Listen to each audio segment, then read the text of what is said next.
Hi, this is Rene Sagaran, pioneer member of the Maneuvers and former choreographer dancer of Mr. Pure Energy, Gary V. Welcome to RAS TV!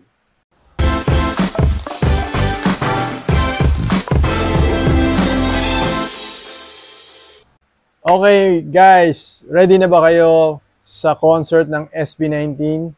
So, 2 more days to go, no?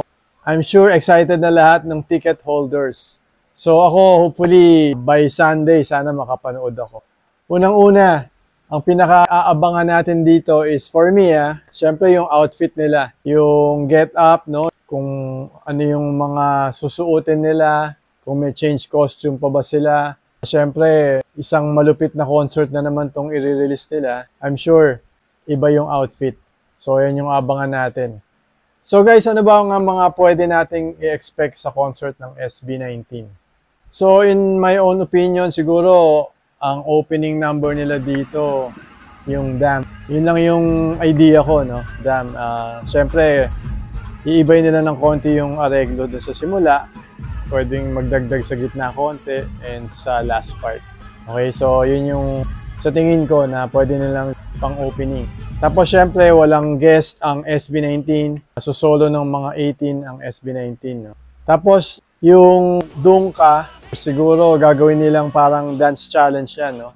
Pipili silang ng mga magagaling sumayaw. So may time pa kayo, no, na reviewin yung mga steps. Madali lang naman yun eh. Kasi I remember nung concert nila sa pagtatag, yung Gento, di ba, pumili din sila ng mga magagaling.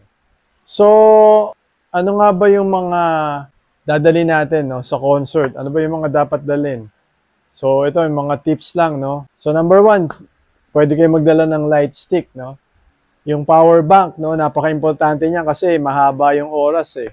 Medyo umuulan-ulan sa mga magbabiyahe, dala ng umbrella, and magdala ng jacket, no, pag malamig sa loob. Tapos, wear something comfortable, lalo yung shoes.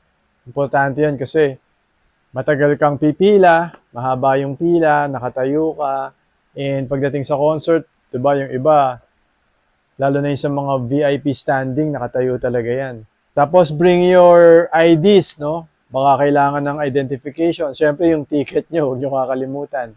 And, ito yung mga experience, yung mga shinare dati nung nakapunta ng concert ng Philippine Arena, eh sobrang traffic talaga, no? Papunta dyan. Lalo na kung may dala kayong sasakyan, yung parking pa lang, papasok, sobrang haba na ng pila. So talagang dapat agahan. And yung sa mga magko-commute naman, merong shuttle bus, no, na ino-offer ang Philippine Arena. Yung isa galing ng MOA Arena, yung isa naman galing ng Vertis North. Okay, so hindi ko lang alam kung anong oras yung alis ng mga bus na yan. So, mga 18, ano pa ba yung mga ine-expect nyo? Kindly comment down below. And ano sa tingin nyo nga pala yung pwede nilang gawin sa last number nila? Kasi nung pagtatag concert, di ba ginawa nila yung Crib Zone? Yun yung last song eh. So this time, ano sa tingin niyo yung gagawin ng SB19? Sa tingin ko, pwede yung Gento. Kayo, ano sa tingin nyo? Kindly comment down below. Okay guys, so please don't forget to subscribe, like, and share. Hope to see you on my next video. God bless you all. Peace.